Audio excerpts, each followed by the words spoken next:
AP cabinet సమావేశంలో BC రిజర్వేషన్లపై ఏర్పాటు చేసిన డెడికేటెడ్ కమిషన్ నివేదికపై చర్చ జరిగింది. ప్రస్తుతం బీసీలకు 24.15% రిజర్వేషన్లుండగా 34% ఇస్తామని ఎన్నికల్లో ఇచ్చిన హామీని నిలబెట్టుకునే దిశగా చర్యలు తీసుకోవాలని నిర్ణయించినట్లు సమాచారం. రూరల్లో 34%, అర్బన్లో 33.13% అమలు చేయాలని నిర్ణయం తీసుకున్నట్లు తెలుస్తోంది. మున్సిపాలిటీ, కార్పొరేషన్ చైర్మన్, మేయర్లకు ప్రత్యక్ష ఎన్నికలు నిర్వహించాలని నిర్ణయించింది. ఇకపై డిప్యూటీ మేయర్, చైర్మన్ ఒక్కరే ఉండేలా నిర్ణయం తీసుకుంది కేబినెట్. పలు కీలక బిల్లులకు ఆమోదం తెలిపింది ఏపీ కేబినెట్.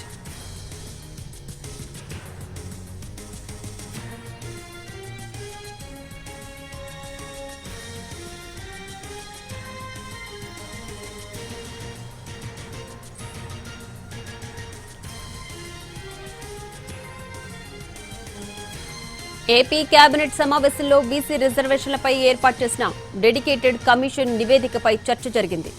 ప్రస్తుతం బీసీలకు 24.15% రిజర్వేషన్లుండగా 34% ఇస్తామని ఎన్నికల్లో ఇచ్చిన హామీని నిలబెట్టుకునే దిశగా చర్యలు తీసుకోవాలని నిర్ణయించినట్లు సమాచారం. రూరల్లో 34%, అర్బన్లో 33.13% అమలు చేయాలని నిర్ణయం తీసుకున్నట్లు తెలుస్తోంది. మున్సిపాలిటీ, కార్పొరేషన్ చైర్మన్, మేయర్లకు ప్రత్యక్ష ఎన్నికలు నిర్వహించాలని నిర్ణయించింది. ఇకపై డిప్యూటీ మేయర్, చైర్మన్ ఒక్కరే ఉండేలా నిర్ణయం తీసుకుంది కేబినెట్. పలు కీలక బిల్లులకు ఆమోదం తెలిపింది ఏపీ కేబినెట్.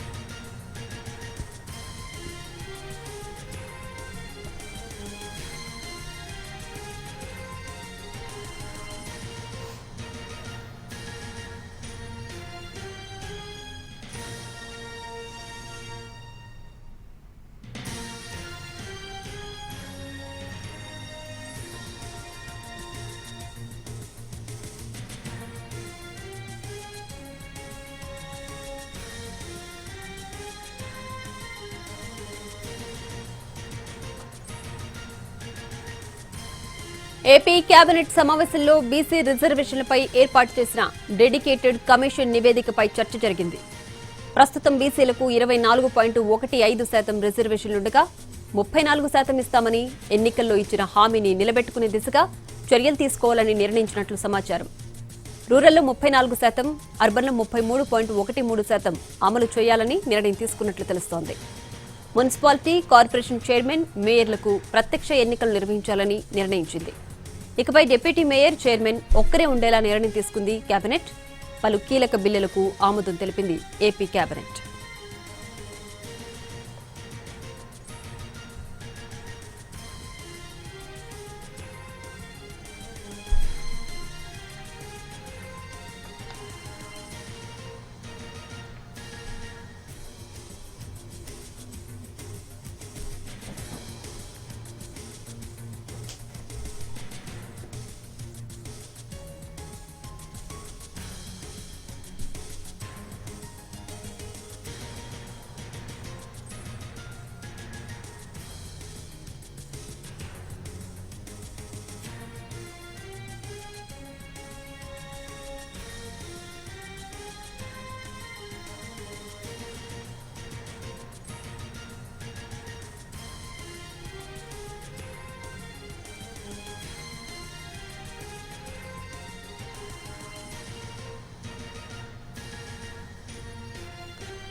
ఇక ఏపీ కేబినెట్ సమావేశానికి సంబంధించి పూర్తి డీటెయిల్స్ మా ప్రతినిధి ప్రసన్న ఫోన్ లైన్ లో అందించడానికి సిద్ధంగా ఉన్నారు.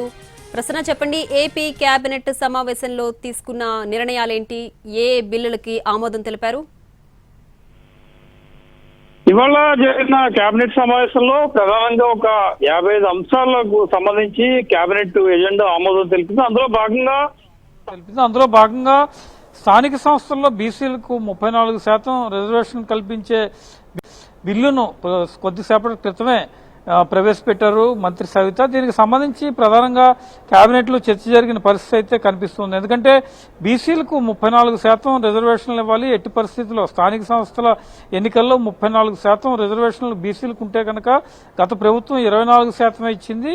ఇప్పుడు 34% ఇస్తే అటు రాజకీయంగా ఇచ్చిన హామీ కావచ్చు, లేకపోతే ప్రభుత్వం తీసుకున్న నిర్ణయం కావచ్చు, ఒక స్పష్టంగా చెప్పినట్టు ఉంటుంది అనే ఉద్దేశంతో ప్రధానంగా కీలక నిర్ణయాలు తీసుకున్నారు. దీనికి సంబంధించి ప్రధానంగా 33% రిజర్వేషన్లు పట్టణ స్థానిక సంస్థల్లో 33.1, గ్రామీణ స్థానిక సంస్థల్లో 34% రిజర్వేషన్లకు సంబంధించి కేబినెట్ ఆమోదం తెలిపింది. దీంతో పాటు కేంద్రం నుంచి స్థానిక సంస్థలకు రావాల్సిన నిధులు పొందేందుకు పట్టణ గ్రామీణ స్థానిక సంస్థల ఎన్నికలను అత్యవసరంగా నిర్వహించాల్సి ఉంది. కాబట్టి దీనికి సంబంధించి కూడా వెంటనే నిర్ణయం తీసుకునేలా కేబినెట్ లో చర్చ జరిగింది. ఏపీ కేబినెట్ లో ప్రధానంగా బీసీ రిజర్వేషన్ కి సంబంధించి, ఎందుకంటే రిటైర్డ్ ఐఏఎస్ అధికారి రాజీవ్ రంజన్ మిశ్రా ఒక డెడికేటెడ్ కమిషన్ రిపోర్ట్ ఇచ్చారు. ఆ డెడికేటెడ్ కమిషన్ రిపోర్ట్ లో ప్రధానంగా బీసీల అభ్యున్నతికి సంబంధించి కొన్ని కీలక సూచనలు చేశారు. బీసీల ఆర్థిక స్థితిగతులు దృష్టిలో పెట్టుకోవాలి.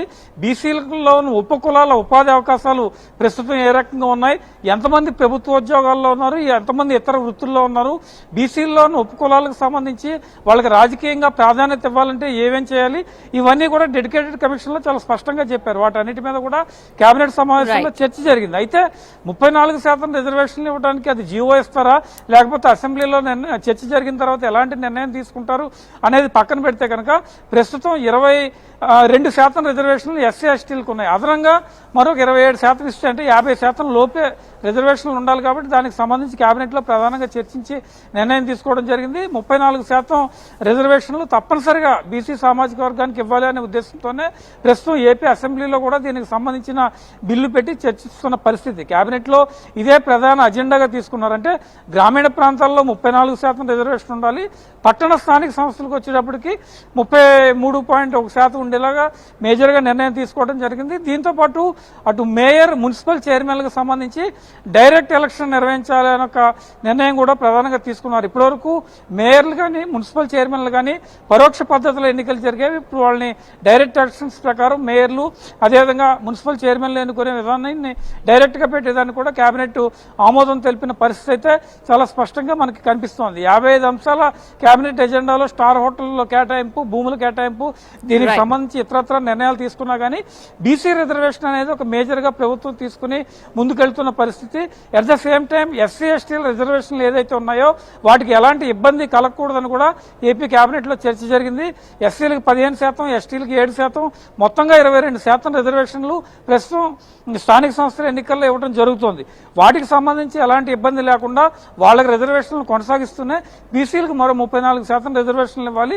ఒకవేళ రిజర్వేషన్లు 50% మించి ఉంటే కనుక న్యాయపరమైన ఇబ్బందులు వస్తాయి. అంటే ఎవరైనా కోర్టుకు వెళ్ళినా ఇతరత్ర న్యాయపరమైన అడ్డంకులు వచ్చినా దానికి సంబంధించి పొలిటికల్ గా కూడా నిర్ణయం తీసుకునే దిశగా కూడా రెడీ అవుతున్నారు. కాబట్టి ఎట్టి పరిస్థితుల్లో బీసీ సామాజిక వర్గానికి స్థానిక సంస్థల ఎన్నికల్లో 34% రిజర్వేషన్లు ఇవ్వడానికి ప్రభుత్వం ముందడుగేస్తుంది. దానికి సంబంధించి ముఖ్యమంత్రి చంద్రబాబు కూడా ఇవాళ అసెంబ్లీ సమావేశాల చివరిలో ఒక స్పష్టమైన ప్రకటన చేసే అవకాశం ఉంది. ఎందుకంటే బీసీ సామాజిక వర్గాన్ని మొదటి నుంచి కూడా తెలుగుదేశం పార్టీ ఎక్కువగా ఉంటుంది. కాబట్టి ఇప్పుడు కూటమి ప్రభుత్వం వచ్చిన తర్వాత 3 పార్టీలు కలిసి ముందుకు తీసుకెళ్లే ఆలోచనలు ఉన్నాయి. కాబట్టి 34% రిజర్వేషన్ల మీద ఎక్కువగా సస్టైన్ అయ్యి దాని మీద చర్చ జరిగే అవకాశం కనిపిస్తోంది. 55 అంశాల కేబినెట్ సమావేశంలో ఈ రెండింటికి ఎక్కువ ప్రాధాన్యత ఇచ్చిన పరిస్థితి అయితే మనకి కనిపిస్తూ ఉంది. రైట్.